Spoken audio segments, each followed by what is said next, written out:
le jour où ils auront entendu, l'ONU leur a déjà écrit qu'il faut mettre Gbagbo.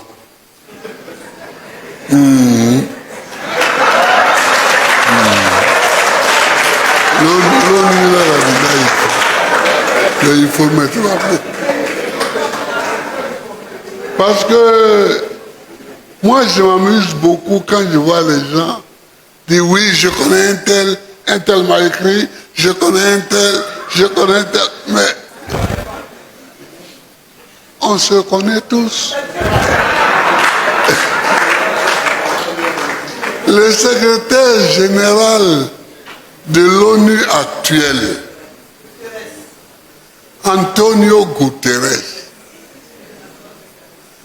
j'étais dans l'opposition quand il est venu ici, pour moi.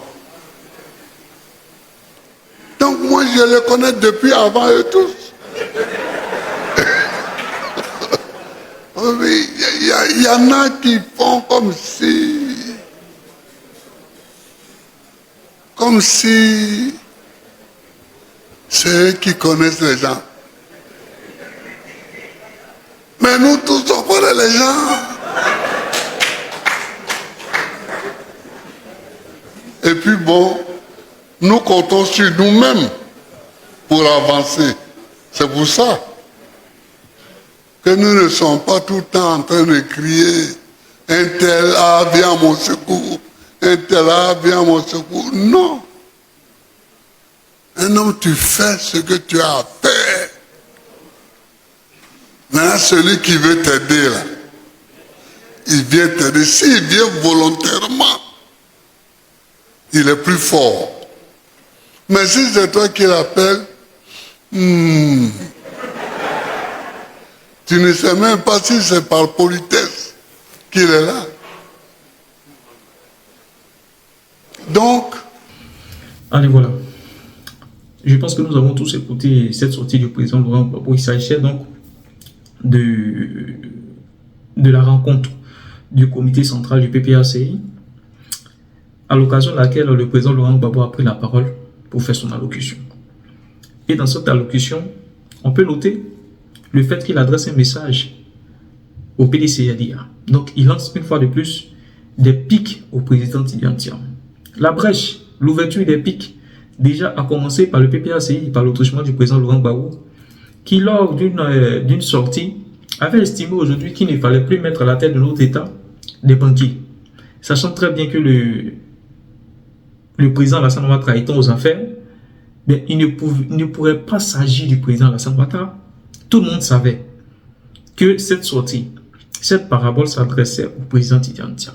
Mais dans le but de ne pas fragiliser cette opposition, parce qu'on prône tous l'unité de l'opposition pour évincer ce pouvoir-là en 2025, on a entendu des militants du PPACI, des partisans du PPACI, sachant très bien qu'il s'agissait du président Tidjane Thiam, nous faire comprendre, nous faire entendre qu'il ne s'agissait pas du président Tidjane Thiam. Mais encore, transposer donc cette critique-là à l'endroit du président Alassane Ouattara. Et nous, dans le but de ne pas fragiliser ou d'éviter des frictions avec le PPACI, nous avons dit ok, il n'y a pas de souci. Mais il a suffi de la sortie du président Tidjane Thiam, suite à la parabole sur le serpent dans le pantalon, pour encore énoncer une virulence pas possible sur les réseaux sociaux, une propagande, une attaque médiatique pas possible sur les réseaux sociaux.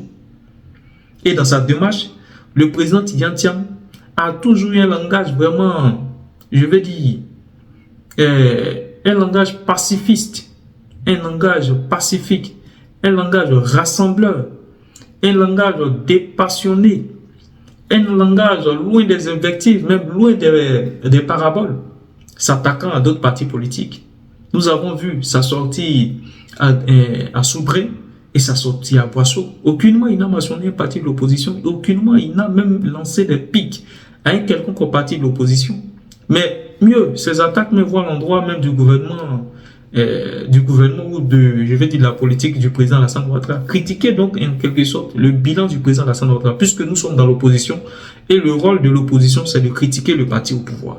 Donc il est dans sa dynamique. Mais aujourd'hui, on a l'impression que le président Laurent Gbagbo, il fait du Laurent Gbagbo. C'est-à-dire, il se rend compte que les ambitions du PDCRDA ont changé. Et moi, j'ai eu à le dire. L'accord entre le président Laurent Gbagbo et le président Henri Konan Bédié consistait à faire passer le PDCRDA comme parti auxiliaire. C'est-à-dire ce parti-là qui allait permettre encore au PPACI de revenir aux affaires. Ça a été ça l'accord. Et aujourd'hui, se rendant compte que les ambitions ont changé, parce qu'aujourd'hui, le président Tidjane Thiam, il faut le dire honnêtement, il se présente aussi comme un leader charismatique, comme un potentiel candidat. Et on va même dire qu'il s'impose comme le principal leader de l'opposition. Et ce combat-là, il doit se mener au sein de l'opposition pour, on va dire, permettre de déceler en quelque sorte la tête de gondole de cette opposition. Voilà un peu le combat qui se mène entre le PPACI et le PDCI. Voilà là le problème qui se mène aujourd'hui entre le PDCI et le PPACI. Voilà pourquoi est-ce que le président Laurent Gbagbo, il se permet à chaque fois de lancer des pics au président Tidjane Thiam. Ici, quand il dit que ça lui fait souvent rire,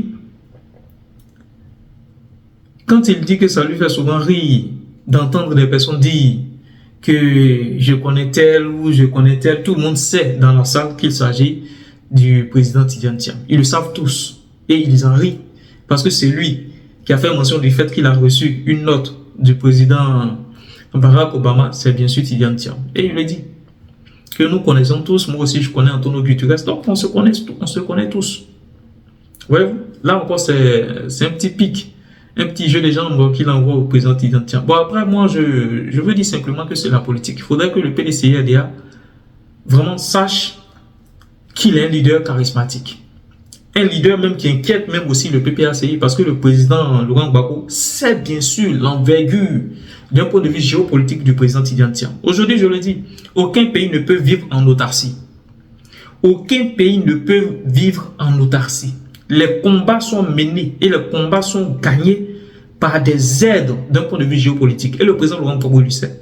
Mais il le dit, il faut d'abord compter sur nos forces nationales et après les aides qui viennent de l'extérieur, on peut les accepter. On peut les accepter. Et personnellement, je me réjouis du fait que le président Tidjane Thiam aujourd'hui soit à la tête du PDCRDA. Parce que c'est une grosse pointure.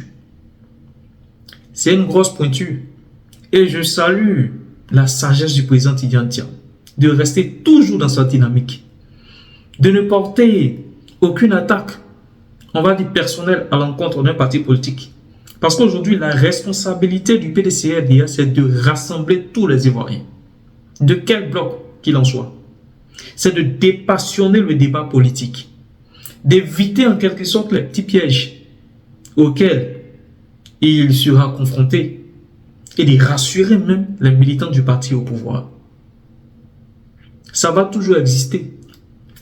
Ça a été toujours ça, la politique du président Laurent Gbagbo. Depuis Houphouët-Boigny, qu'il a combattu farouchement. Donc ne pensez pas un instant que le président Laurent Gbagbo va d'accordiser ou va accepter jouer le second rôle dans cette opposition. C'est impossible. C'est impossible. Le parti politique que le président Laurent Gbagbo a combattu farouchement de toute sa carrière politique, ça a toujours été le PDCRDA. Maintenant, après, d'un point de vue personnel, à l'instar, je vais dire, hormis les appareils politiques, on va dire peut-être c'est Alassane Ouattara. Mais quand on regarde au niveau de la politique, au niveau des appareils politiques, ça a toujours été le PDCRDA qui l'a combattu. Mais vraiment, je me désole du fait que le président Laurent Gbagbo dise qu'il arrêtera de donner des coups. Parce qu'il a reconnu lors d'une sortie qu'il a donné des coups dans le passé. Mais on a l'impression que ces mêmes coups-là sont en train de refaire surface.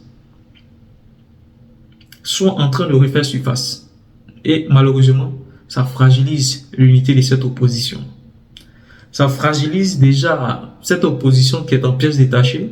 Et je pense même que ça contribue à l'imposition du RHDP, dont tout le monde sait la politique, le diviser pour mieux régner. Et ça, c'est vraiment dommage. Je vous remercie, on est ensemble.